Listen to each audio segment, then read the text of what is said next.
আমাদের মাঝে অনেকে আছেন যারা চা ছাড়া দিন শুরুই করতে পারেন না।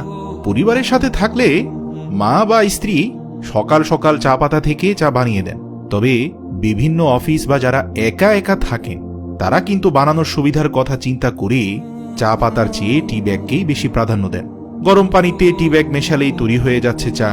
এমন সহজ রেসিপি পেলে কেই বা চাইবে কষ্ট করে চা পাতা দিয়ে চা বানাতে? চা কোম্পানিগুলো কোটি কোটি টাকার বিজ্ঞাপন দেয় নিজেদের এসব পণ্যের সুনাম করে। তারা কাস্টমারকে জানায় টি ব্যাগ ব্যবহারের মাধ্যমে আপনি কত সহজেই চা বানাতে পারবেন। এই একটু গরম পানি আর ঢেলে দিন টি ব্যাগ।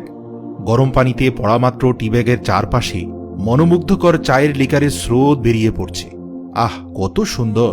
তবে তারা আপনাকে যেটা জানায় না তা হলো নিয়মিত টি ব্যাগের চা খাওয়ার মাধ্যমে আপনি আপনার শরীরে কতটা ক্ষতি করছেন। টি ব্যাগের মূল সমস্যা কিন্তু এই ব্যাগটার মাঝেই লুকিয়ে আছে। আপাত দৃষ্টিতে টি ব্যাগকে দেখে কাগজের তৈরি মনে হলেও বেশিরভাগ কোম্পানি টি ব্যাগ তৈরিতে পলিপ্রোপিলিন এর ব্যবহার করছে, যা কিনা এক ধরনের প্লাস্টিক। গঠনগতভাবে এই পলিপ্রোপিলিন অত্যন্ত দুর্বল ধরনের একটি প্লাস্টিক। বিশেষ করে যখন এটি গরম পানির সংস্পর্শে আসে তখন বিলিয়ন বিলিয়ন মাইক্রোপ্লাস্টিক অর্থাৎ ক্ষুদ্র ক্ষুদ্র প্লাস্টিক কণা গলে এই চায়ের সাথে মিশে যায়।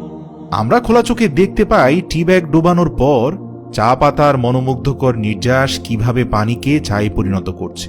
তবে আমরা যা দেখতে পাই না তা হলো বিলিয়ন বিলিয়ন মাইক্রোপ্লাস্টিক গলে চায়ের সাথে মিশে যাচ্ছে, এবং এই মাইক্রোপ্লাস্টিক গলে যাওয়ার মাধ্যমেই চা পাতা থেকে লিকার বের হয়ে আসার রাস্তা উন্মুক্ত হয়ে যাচ্ছে। কানাডার ম্যাকগিল ইউনিভার্সিটির এক সমীক্ষায় দেখা গেছে এক একটি টি ব্যাগ থেকে গড়ে 1160 কোটি মাইক্রোপ্লাস্টিক নির্গত হয়। যারা জানেন না মাইক্রোপ্লাস্টিক কি তাদের জ্ঞাতার্থে বলছি, যেসব প্লাস্টিক কণা 5 মিলিমিটার এর চেয়েও ছোট হয় তাদের মাইক্রোপ্লাস্টিক বলে। এগুলো এতই ছোট যে আমরা খালি চোখে এদের দেখতেই পাই না। এদের দেখার জন্য প্রয়োজন হয় উচ্চ ক্ষমতা সম্পন্ন অনুবীক্ষণ যন্ত্রের। আমরা খোলা চোখে দেখতে পাই না বলেই চা প্রস্তুতকারক কোম্পানিগুলো সেই সুযোগটা নিচ্ছে। প্রতিবার চা খাওয়ার সময় আমরা না জেনে না দেখি এই মাইক্রোপ্লাস্টিক মিশ্রিত চা খেয়ে নিচ্ছি। এভাবেই দিনের পর দিন ধরে আমরা চায়ের বদলে প্লাস্টিক খেয়ে চলেছি। এখন আপনাদের মনে হতে পারে তাহলে কি কোনো উপায় নেই এ থেকে বাঁচা? উপায় আছে, আর তা হলো টি ব্যাগের চা খাওয়া বাদ দিয়ে দিন। সেটা যদি একান্তই সম্ভব না হয় তবে এখন বলা পদ্ধতিটি অনুসরণ করে নিজেই শনাক্ত করতে পারবেন আপনার প্রিয় টি ব্যাগটিতে কি মাইক্রোপ্লাস্টিক আছে নাকি নেই। এটি বোঝার জন্যে একটি টি ব্যাগ নিয়ে হাত দিয়ে সেটিকে ছেঁড়ার চেষ্টা করুন। যদি আলতোভাবে ধরে সহজেই সেটি ছেঁড়া যায় এর মানে এটি কাগজের তৈরি, আর যদি এটিকে ছিঁড়তে কিছুটা বেগ পেতে হয় এর মানে এখানে অবশ্যই মাইক্রোপ্লাস্টিক থাকার সম্ভাবনা প্রবল।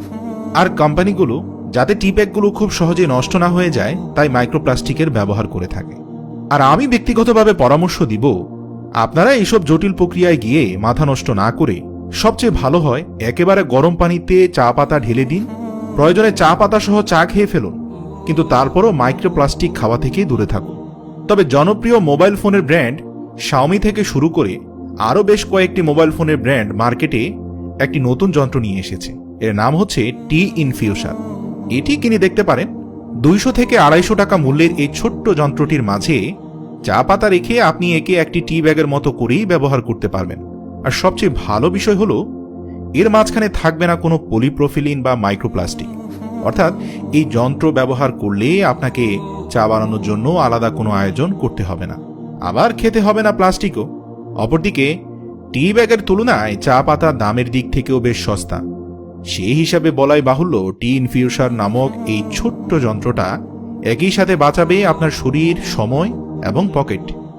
ভিডিওটি আপনার কাছে গুরুত্বপূর্ণ মনে হলে আপনাকে বিনীত অনুরোধ করব, আপনার পরিবার, আত্মীয় স্বজন এবং বন্ধু বান্ধবের কিডনিগুলো রক্ষা করতে চাইলে, এই ক্ষুদ্র মাইক্রোপ্লাস্টিকের হাত থেকে তাদের জীবন বাঁচাতে চাইলে অবশ্যই ভিডিওটি একবারের জন্য হলেও শেয়ার করুন।